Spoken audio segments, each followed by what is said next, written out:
guys, this is Paul from Smart and Easy DIY. Today I wanted to talk to you about the board and batten siding that I use on my pole barn house. It's a steel board and batten made by True Cedar. I just made a video on my channel, the one before this. If you want to go back and check that out, I'll try to link to that video where it's more of the installation process and things like that. This is kind of more some of the things that I learned, things that I thought that might be helpful to others to know, things to look out for as you're putting it on, and also about cutting it, an easier way to cut it and things like that. So I'll try to cover some of the things that I really wish that I would have known going into this project and try to pass that along to you guys. So hopefully, if you're interested in this product, this will kind of give you a good idea of how it goes together. What I want to talk to you about here is if I would have started a little more carefully on this first side. See how there's a full batten on that side, but then I get over on this side and it has the batten there, but then it has this big floppy section right here. This is where I had to do this piece that I made, which I'll be showing you how I made that piece, just to hold it from being floppy. But if I would have been a little more careful, I probably could have split the batten right on either side centered, and that probably would have helped out. The thing you have to take into consideration is how many other windows and doors that you have. See, I have that door down there and some windows, and I have a window here. And depending how much I would have shifted it to the left or right for the door, it might have not come out so good for the window. So you have to take the whole side into consideration. Every side will be different. This is a piece of siding that I had that was an off rip off of one side. This was the same thing on one side of the door, but on the other side of the door, you can see it's got a little curve in it, but that'll straighten right out. What I did is I used this lip right here. This is facing the exact same way. And I'm gonna put this in here to hold my edge of my piece here. But what I wanted to show quick on this piece here is what I did is I cut the nail flange off right there in that hump right there, and I bent it up and I left a little bit here to nail into because this is going to go inside the J. And then the other thing I did on this width here, I made sure that it fits inside the J before I put it in there. All right guys, I wanted to try to show this again before I actually install it. So this is now my piece here. As you can see here, I had to cut the batten off on this side to go around the door. Up there you can see the little bit is left. And then down here, so this just goes inside that channel right there. And what I did is I used a little piece of short J here, as you can see, to make sure that that's gonna fit in there. So maybe that'll give you a little better idea there, and then I'll show it to you once it's installed beside the door. I just knew I had to do something because it was so floppy against that side there. And like I said, you might be able to get a understill trim from this company. I didn't, but you might be able to. And anyways, so I just wanted to show you that, and then yeah, you can see I just got a little bit of batten left over right there. So what I did is over there I got that big double door, so I wanted to measure and see if there's a way that I can make the battens come out better on both sides this time. So I found out that I can. I measured very carefully in 10-inch increments after I put the corner on here. I didn't put the outside part of it on, but just the inside part. And then I measured it and it comes out, if I move everything back 4.5, it comes out beautifully. So I'll show you what I did. I had showed the outside corner before on the other side, but here is kind of the inside part of, I got a 2-piece corner and it goes in behind there. As you can see, it's kind of tucked in there, about a 3/4 inch. This way, and for this way, both ways. All right, so pardon the lighting, this is what I came up with for my starter piece here. So I needed this to be 4.5 off of the finish edge here, because that's what gets tucked into the corner there. So I measured back, this is 4.5 right to this inside corner here. But then what I did is I measured another 3/4 inch and made this lip here. So that way, I'll stand it up like this, you can see it. That way that'll tuck right in tight in the J channel there, and it'll hold it so it can't flop, and I don't have to fasten it in there. That'll just tuck in right beside the corner there. So I'm gonna show you what I did there. And if you don't have anything better to bend your metal with, I found these Malcos here. They're a folding tool. I'll link to these where you can find these in the video description below the video. And also one of these whisk tools here. They're pretty handy to have. And just take it a little bit at a time, bend that baby like that. If you have something longer, then great, like a metal brake or something, but I don't have anything like that. I wanted to mention, I've mentioned in my previous videos, but I've used this Malco Turbo Shear. That works really well for these straight cuts up and down through there. You may need snips in some areas, but for straight runs like that, this thing works awesome. And I'll link in the video description below the video where you can get this for a really good price. I'll pass that along to you guys. Also a video that I made of this thing in action, I'll link to that up here in the corner up here, and also down in the video description below the video. One that I made of this in action. This is a really handy tool to have. It's time to install my first piece of siding here. This is the one that I cut.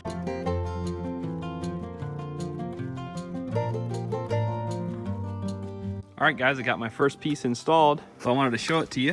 If you can see back in there, it's beautiful.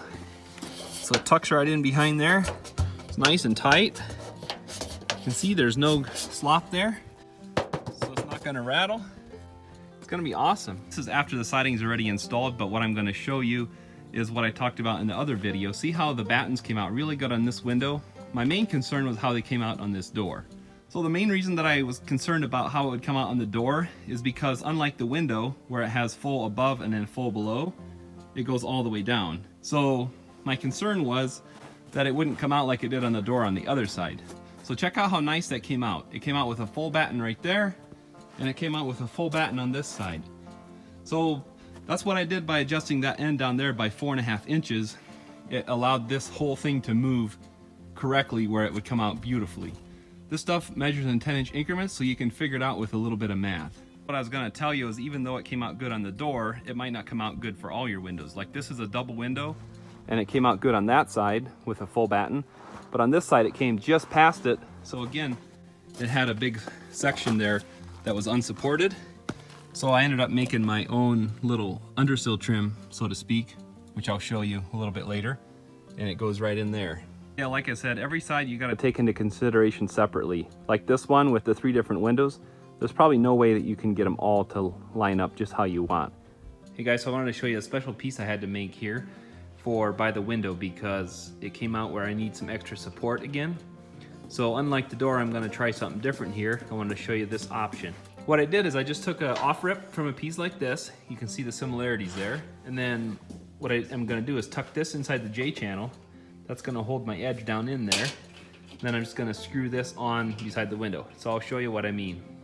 So that's it installed now. And you can see, yeah, the reason that I did it is the batten comes out just by the edge of the window there. So it's got this long floppy wide section. So that's just gonna tuck right in there. And that should be beautiful. So I'll show it to you once it's in. All right, so there's the piece all installed. I want to show you now that that's all in there. So yeah, it keeps it all tucked in there nicely. So that's just an option of something that you can do if you run into that same issue, just by using some scraps from your window cutouts. So down on that end, I talked about starting with a 4.5 incher to make so the battens land right beside the door. So you also have to take in consideration how it's gonna land when you're done.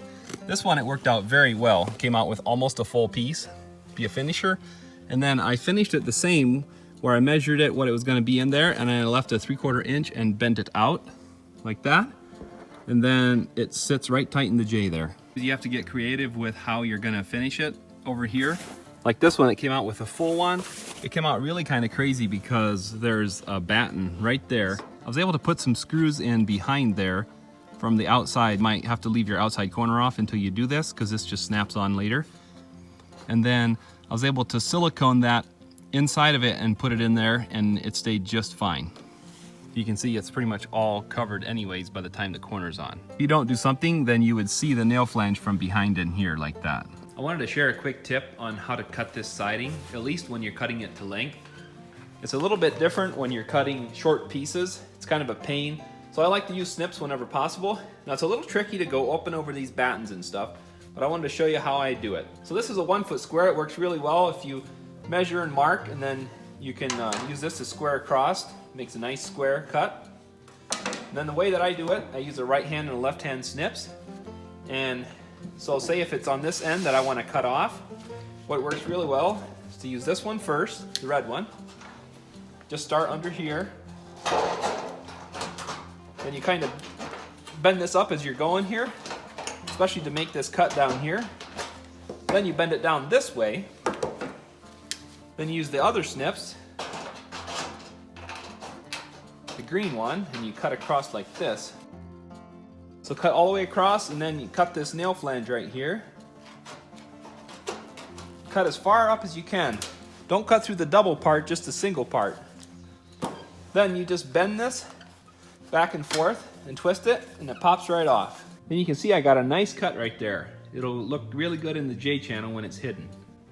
All right guys, so another thing that I wanted to mention was, If you're cutting the other end of this piece, you would do it opposite than what I did on this one. Like with the red and the green snips, you would use them in opposite order. You'll figure it out, but if you cut the other end. So there is a little bit of a difference depending which end you're cutting. All right, now there is another option for cutting this stuff if you don't want to use snips. There is a steel demon, this Diablo blade. It's for ferrous metals, it says. I'll link to this blade in the video description below the video. And I would recommend good hearing protection and good safety glasses for this. What I'm gonna do is square it with that big square as I'm cutting. Well, besides the metal chips and everything, it actually does a pretty nice clean job. I don't think I'd want it where you can see it, like at the bottom of a piece or something if you gotta put the bottom down on your drip cap. But in the J channel, I think it'll work. So again, I just wanted to show you that Diablo Steel Demon blade. This here is the package for it. As you can see, it's for steel studs, EMT conduit, angle iron, all thread, and flat bar. So it's a really heavy duty blade, so it should work good for cutting this stuff. And like I said, I'll link to this in the video description below the video where you can find it.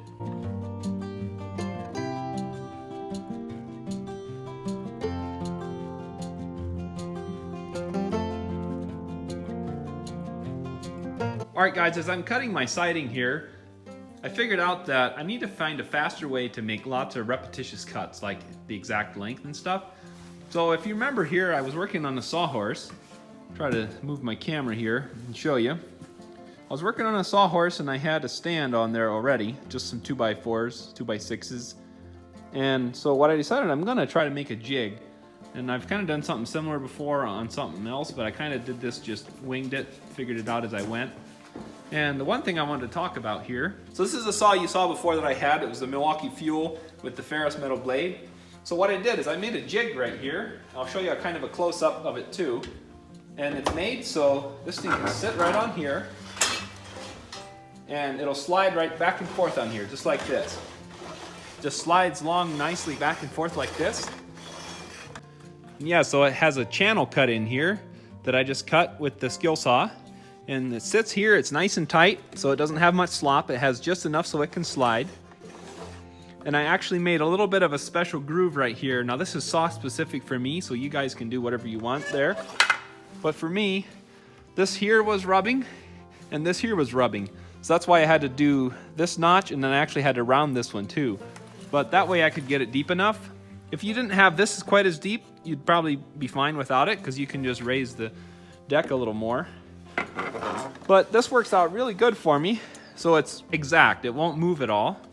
So what I did there is I put this other 2x4 on along the edge and I squared it up nice and straight. And then this is my end block here to go against, so my piece is exact every time. So what I did, since I'm cutting 1/18, I actually went a 1/16 under, just for good measure. And so I measured off the blade over to that block and I used a square and squared it. By the way, this thing's very simple to make. I just use a 2x4 here, the 2x scrap here and here, use a long 2x over there, and then let's use a little bit of plywood here. So that way it gives my saw something to ride on. And then that's all there's to it. I just screwed it down so that it's easy to move if I get it off a little bit, and then I can just tweak it and it works awesome. All right, so now to show you how easy this is. So yeah, this works really well. Now I got my piece of siding laying there. I wanted to show you. So yeah, you just drop that end in first, shove it on past, and then drop it down in past your block there, and then shove it tight against that block and against that back so you know it's nice and square. And put your ear protection on and your eye protection on since there's metal flying.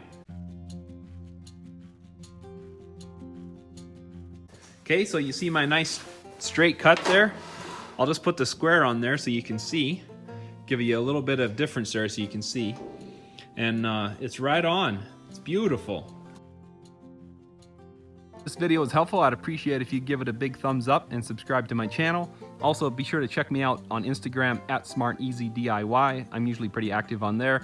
If you have any questions, you can reach out to me here on YouTube or on Instagram. So I'd appreciate it if you give me a follow on there too. All right, guys, thanks for watching. I'll see you in the next video.